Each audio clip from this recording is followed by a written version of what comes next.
Good afternoon, everybody. It is Saturday, February 18th. I got a lot on my mind today, so I'm just going to fire this stuff out sort of one after another. So interesting week last week. The S&P 500 was off a fraction of a percent after really a lot of data. We had PPI, Producer Price Index, and CPI came out, Consumer Price Index. Both were running hot. Both are showing a slowdown in inflation, but not necessarily as abrupt of a slowdown as people would hope for. Despite that, the market handled that news pretty well, and again, lost a fraction of a percent for the week. So this rally that we've had really starting in the beginning of the year remains at this point anyway intact. We've gotten through about 85% of S&P 500 earnings.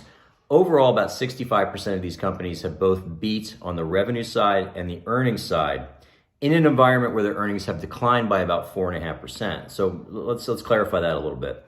What it says is that the expectations that people had for Q4 earnings, which are being released now and have been released now, were actually a lot worse than reality. And I think that's been something that's added to the buoyancy in the markets here in the last couple of weeks or so.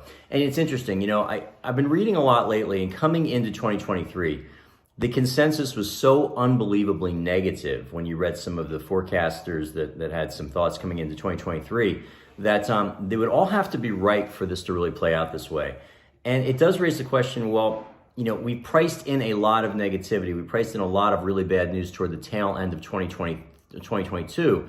What if 2023 it just doesn't have to be that bad? And it's better than in many cases what people were expecting.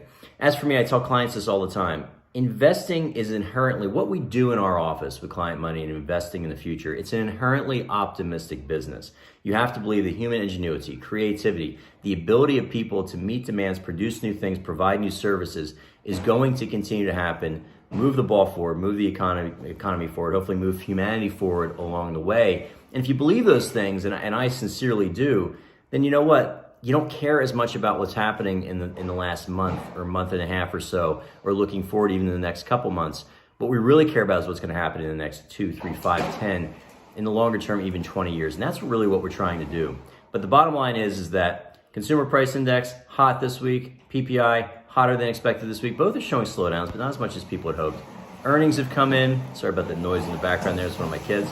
Earnings have come in. Hey, Earnings have come in and they have been weak, but not as bad as people expected, because about 65% of companies have actually beat what their revenue estimates and their earning estimates have been. So it doesn't have to be perfect to just not be as bad as what people had feared in the tail end of 2022. So with that, if you stay with me now for almost 3 minutes, thank you very much. Until next time, take care, everybody.